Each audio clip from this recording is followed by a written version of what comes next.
Thanks very much, Philip. Well, it gives me great pleasure today to introduce Murray Verso. If I ran through all of Murray's achievement work he's done for Rotary over the years, I wouldn't leave him any time to talk about what he's talking about today. So I'll just give you a brief summary, though. He's been a member of Williamstown since 1981. He's the past district governor. He's the past chair of the District 9800 Rotary Foundation Committee. Internationally, he's been a representative for Rotary on the District Council legislation. That was in 2022 and 2025 in Chicago. He's been the End Polio Coordinator for Zone 8, that's Australia, New Zealand, the South Pacific, and a member of the Polio Eradication Advocacy Task Force. He's been the RI President's Representative District Conferences, and he was on the host organising committee for the convention in May 23 here. But he's also done a lot of work in the area of peace as well. He was a convener of the Multi-District Rotary Peace Summit, which was held in Melbourne in February 2019. He was co-convener of the R100 Peace Symposium, which was held in April 21. And he was on the District 9800 Rotary Peace Building Committee, which was where the idea for the Peace Bells came from. So he's a great supporter of that and was working on that with me and our club as well. And on that note, I just remind everyone that Sunday is the UN International Day of Peace. So for those who are around at 11 o'clock, some of us are meeting in the Rotary Peace Park to commemorate that. So if you're around and can make it, please do, because in today's environment, it's more important than ever that we recognise the importance of peace in our world. And it'd also be remiss of me not to mention that Murray has been one of the directors of the End Trachoma project since 2017, which is the national project to end trachoma, with myself and Kerry Kornhauser. So his commitment to Rotary is outstanding. I'm really proud to introduce him today to talk about building peace through Rotary. Thanks, Murray. Thanks very much, Rob, for that very kind introduction. Good afternoon, everyone. It's a pleasure to be here, to be able to talk to you about Rotary and its peace-building activities, particularly at a club as strong as this, where your peace-building activities have been second to none. And in fact, when Robert sat down after his reflection, I said to him, Robert, well done, you've just summarised my speech beautifully. So if I run out of time here, we can say that Rob has covered it all very well. Having a peace topic today is because on Sunday is the United Nations International Day of Peace. And peace has been celebrated by the United Nations and supported by Rotary International ever since the early 1980s, so well over 40 years. And it is a day to reflect and to encourage people to withdraw from violent activities on that day. As Rob said, peace building is part of Rotary's DNA. There's Herbert Taylor, who composed the four-way test in the 1930s. He did it for his business, but it's been adopted by Rotary ever since. And he went on to become an RI president himself. Imagine if some of our world leaders today practiced the four-way test, we'd have a much more peaceful environment. When we talk about peace, it is a tricky concept in many ways. For most people, peace is the absence of violence, the absence of war. But in Rotary and in other organisations, we talk about positive peace and negative peace. Negative peace is the absence of war and conflict. Positive peace is undertaking those activities that Rotary is very good at building up the situations that prevent peace from breaking out. The pillars of positive peace are designated by an organisation called the Institute of Economics and Peace, based in Sydney, a worldwide organisation. Many of you would be familiar with it. Their pillars of positive peace are a well-functioning government, sound business environment, equal distribution of resources, acceptance of the rights of others, good relations with neighbours, free flow of information, high levels of human capital, and low levels of corruption. And they use these pillars of peace to judge countries around the world every year, and they develop a list of the most peaceful countries down to the least peaceful countries on an annual basis based on these pillars.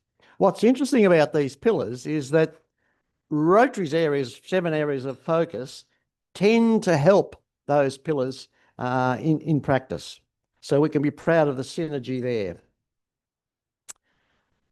Rotary has a long history of peace building. Now, our founder, Paul Harris, he's always good for a quote. There's a quote for every occasion with Paul, and I'm not so sure that they're all his either. There are so many of them. Anyway, here's one for him. This was mentioned back in the days of the First World War. The way to war is a well-paved highway, and the way to peace is still a wilderness. So that was Paul Harris in those days. All right, just a quick synopsis of the history of peace building in our organisation. In 1921, at the Rotary Convention in Edinburgh, one of the objects of Rotary developed was the advancement of international peace and goodwill. And that's still one of our objects of Rotary today. So peace has been important in Rotary for well over 100 years. In the 1930s, Rotarians tried to put some of this peace building idea into practice by running public meetings with distinguished speakers and so on to talk about peace and discuss peace and scientific engagement. And they taught at schools as well. In 1940, at the RI convention held in Havana, Cuba, the Rotarians crafted a resolution which eventually became the framework for the United Nations Declaration of Human Rights. And in 1945, as the United Nations was being formed, Rotary was one of those organisations that served as a consultant to the organising committee with 11 observers from Rotary being involved with the establishment of the United Nations. In 1947, we began our Global Scholarship Program. And our global scholars and our youth exchange scholars, they are all, because they're going to other countries and learning about other cultures, they're helping to build peace in their own way. In 1948, the United Nations Declaration of Human Rights, was developed. That's Eleanor Roosevelt with the declaration there, based on what Rotarians had discussed in the 1940 RI convention. Your own member, Sir Angus Mitchell, the first Australian to become a Rotary International president after the Second World War, was very energetic in re-establishing Rotary in Germany and in Japan. 2 clubs in Germany and 5 clubs in Japan, all thanks to your own member, Sir Angus Mitchell. That's Sir Angus in the middle of that photograph there. The library at International House is named after Sir Angus. And I'm sure you know much more about Sir Angus than I do. Although I come from Williamstown, and he spent his childhood in Williamstown. And when I was practicing as a doctor, I did a little bit of midwifery, and the midwifery ward was the Sir Angus Mitchell midwifery ward. In 1999, the trustees decided to really make a huge investment in peace building in Rotary, and they decided that they would develop peace centres at universities around the world, ideally in every continent on the world. And your own Bob Fells was instrumental in helping to select some of the universities for that became the peace centres. In 2012, the Rotary Action Group for Peace was developed, and that provides a network of resources and helps Rotarians around the globe discuss the way forward with peace activities. And then in 2017, Rotary developed a formal partnership with the Institute for Economics and Peace that I've already referred to, with its head office in Sydney. And Rotarians can take part in the IEP activities by undertaking an online course in peace building, or doing a more formal course over several weeks in becoming peace activators. And a couple of Rotarians in our district have gone to that extent. Just a couple of things that clubs can do. Rob mentioned that you're a peace builder club, and in that you're advancing international understanding, peace and goodwill, and promoting positive peace. There are peace builder districts as well, and our district 9800 is one of only 30 peace builder districts. It's a funding arrangement where we for the past 5 or 6 years have committed to putting $25,000 of foundation money back into the peace centres to help the peace centres run around the world. You've no doubt heard of the Peace Pole project, which was started in Japan in the 1950s and really took off in Australia at the time of the centenary of Rotary in Australia, when 100 peace poles were going to be put in to celebrate the 100th anniversary of Rotary in Australia. In fact, there are now more than 400 peace poles in schools and in parks all around the country. And our district, again, was encouraging clubs over the last 12 months to put in peace poles and helping to fund them. It creates reflection for people about peace. Your own peace park, formerly your Remembrance Park, this is a wonderful asset for Melbourne and a place of great reflection. Here's a shot of two of your peace champions, Rob and Bob Fells in the park a couple of years ago. And also in the park, this shot was taken of your past President Adrian Nelson with, they may look like a few homeless blokes, but they're in fact past presidents of Rotary International. Ravi Ravindran from Sri Lanka, Holger Nack from Germany, and Mark from Alabama in the USA. Mark Maloney and Ravi have trees named in their honour in your park. Holger doesn't. Holger was the president during the COVID year, so he hasn't got a tree yet, but he's coming here in December, and a few of us would like to see Holger have a tree. Isn't that right, Philip? We'll see. And of course, the Peace Fellows project that Rob was so instrumental in bringing to fruition is something also you can be proud of. I've taken my grandson there to play with the bells. He loved it. And that was developed 2 years ago for the International Convention.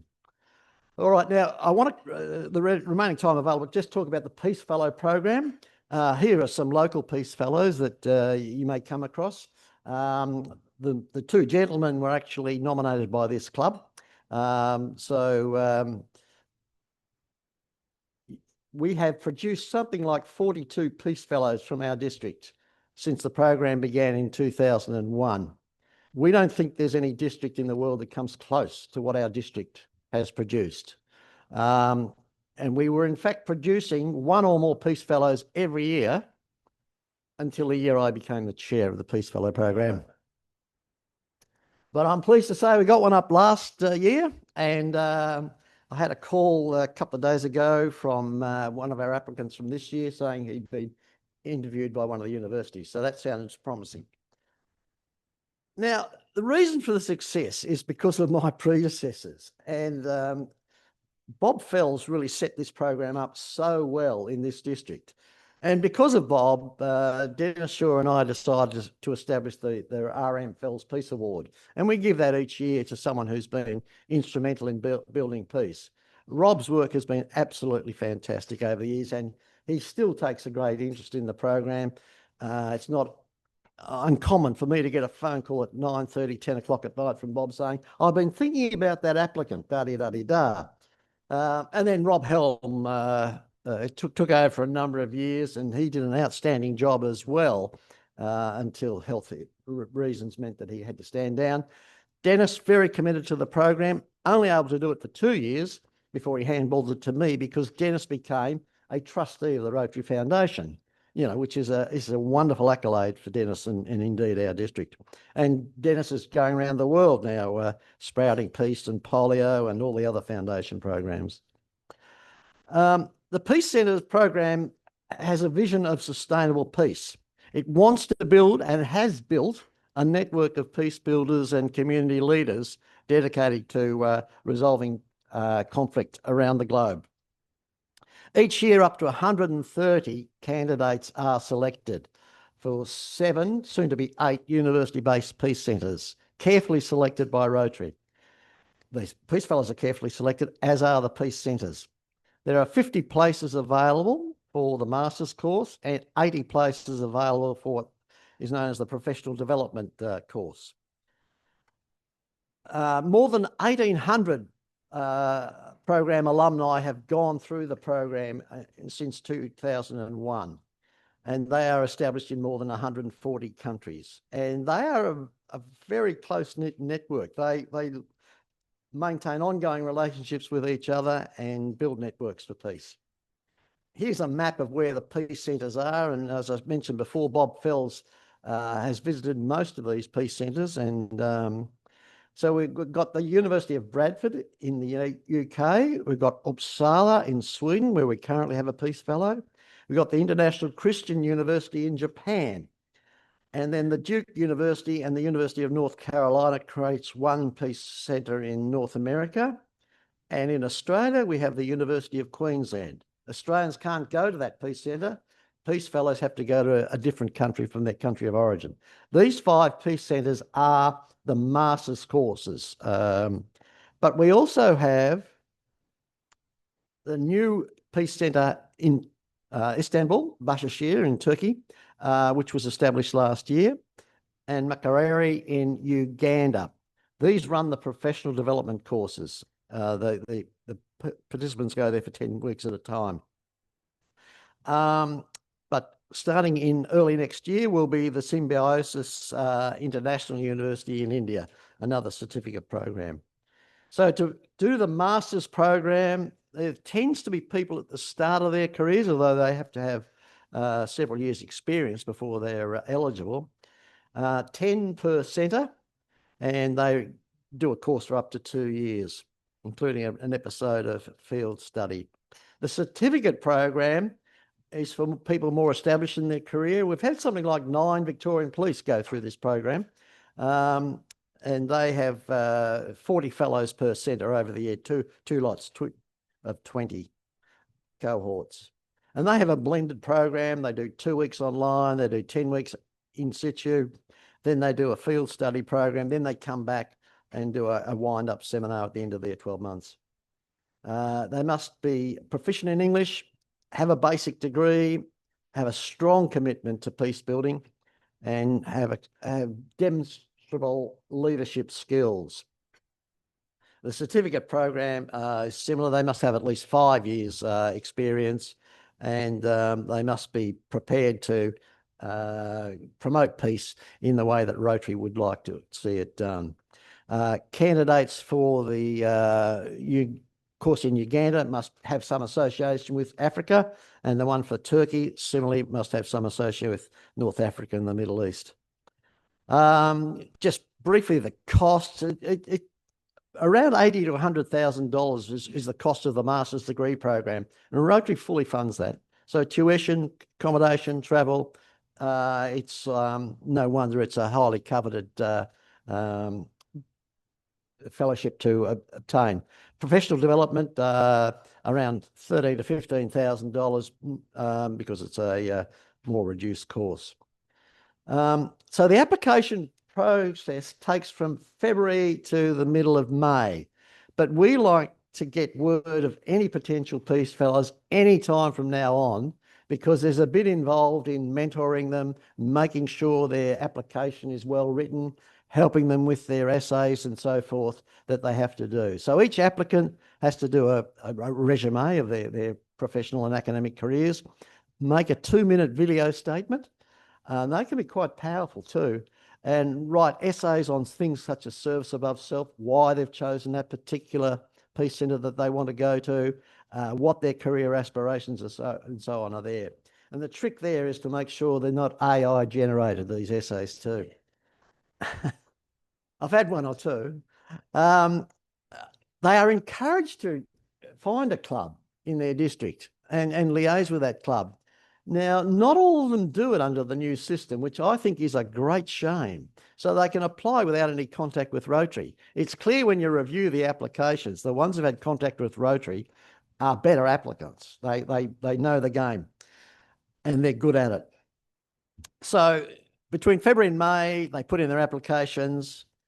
As soon as they're all in, the staff at RI go through all the applications. There were 1,600 last year. They go through each one of them and they knock out a couple of hundred that aren't eligible. Then they divvy them up to a panel of evaluators. I happen to be one for the last 2 years.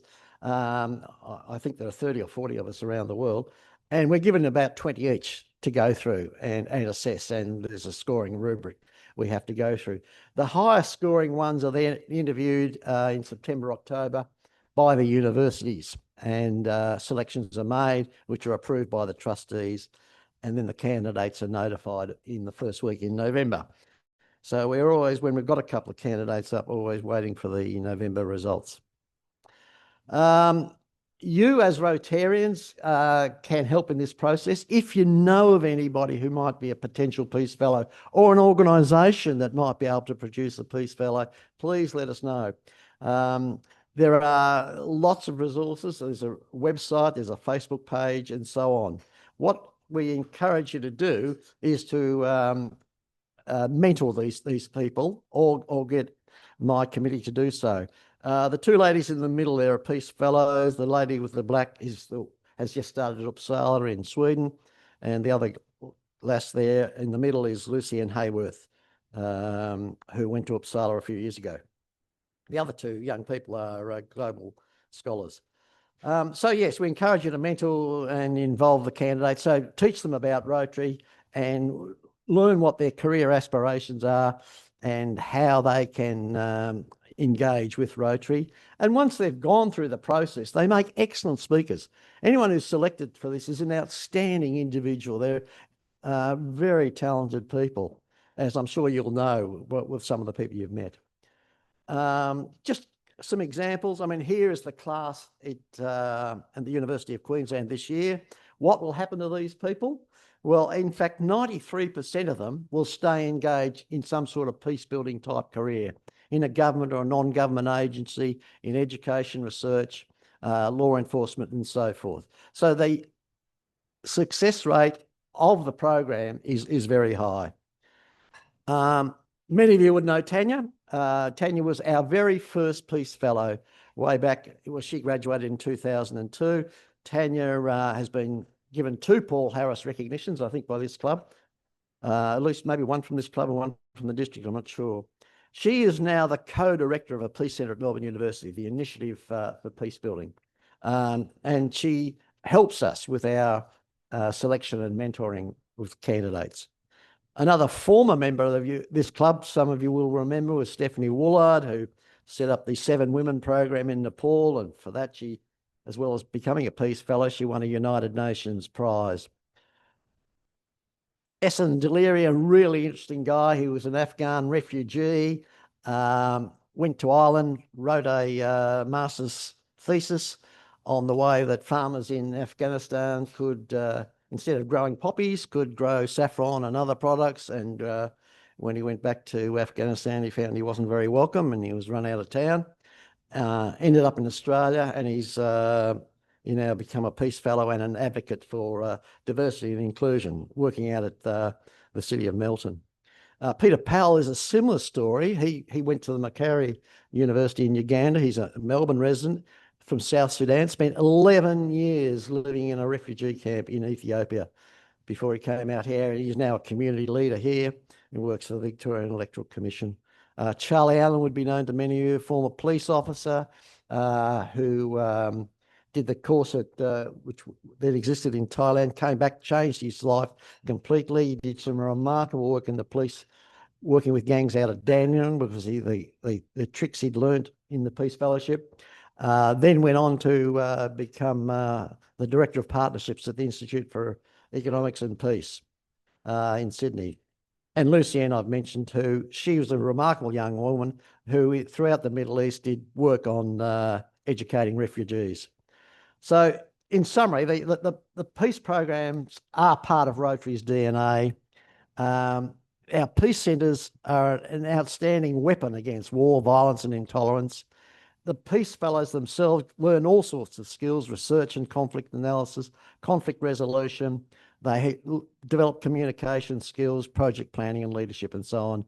And nearly all of them go on and do great ongoing work. They are impressive, dedicated people, and something that I think we should all be proud of and reach out to, looking for more ones. So together we can promote peace. Thank you very much.